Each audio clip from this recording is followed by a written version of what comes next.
This is 219 News Now, brought to you by Strachan Van Til, making lives easier for 94 years. I'm Andrew Garcia, and this is your 219 News Now. As the pending sale of United States Steel continues, representatives of Nippon Steel and Gary Mayor Eddie Melton held a press conference on Thursday. Vice Chairman of Nippon Steel Takahiro Mori announced a commitment to invest $1 billion in the Gary Works location should the deal be approved, and detailed what that money will be used for. Which includes a $300 million investment to revamp Blast Furnace 14 here at Gary Works.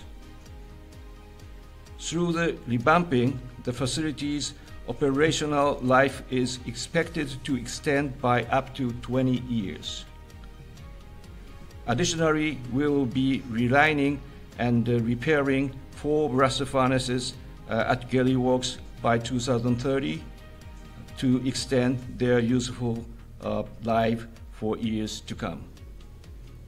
We also plan to continue operation and maintaining Gary Hot Strip Mill and Cold Strip Mill, and that we will review the feasibility of revitalizing the Tin Plate Mill.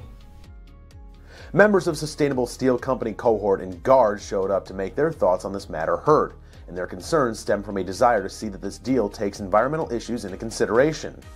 This is a turning point now where if Nippon Steel wants to purchase U.S. steel and convert it over to another steel mill, it needs to switch over to a sustainable steel production.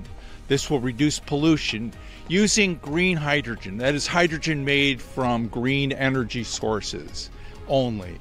And that way will reduce pollution that's affecting the residents, causing cancer rates to be exceptionally high in this region, and I'm strongly supportive of that. It has to be green energy, and it has to be new green energy. It can't just be pulling electricity off the grid and polluting sources of electricity generation. So we're supporting solar panels, possibly wind energy are the main sources for producing green hydrogen. As with any deal involving international business, there will naturally be concerns about potential job loss. Gary Mayor Eddie Melton re-emphasized his point that not completing this deal will result in locations closing their doors. Hopefully that message reached the respective parties that helped make a decision. And I believe Nippon has been very clear that they want to honor the contract, they want to honor the pension obligations of the workers, the legacy workers of U.S. Steel. I don't know if there's anything else you want to add, Mr. Murray, but I believe that they've stated everything that they will be committed to do to protect and preserve the jobs. Now we'll look at your weekend weather with Zoe Mintz, presented by NIPSCO.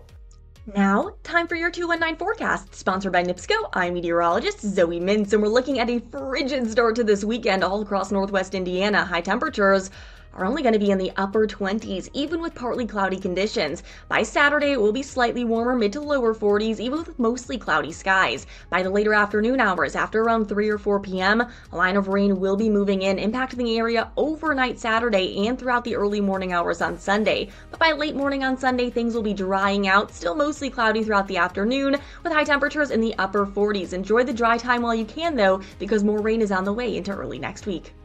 And in sports, if you've lived in Indiana or followed basketball in the state, you've probably seen the movie Hoosiers. The bus in which the fictional Hickory Huskers team travels is coming to LaPorte. It will be at the 4th annual LaPorte Invitational on January 9th through 11th, but only for one day. Fans can visit the bus and listen to some of the history about it from 2 p.m. to 8 p.m. at no cost. The first game of the LaPorte Invitation between La Lumiere and Sunrise Christian Academy begins at 4 p.m. To read up on more local news and headlines, visit JEDtv.com and NWI.com. I'm Andrew Garcia, and this has been your 219 News Now.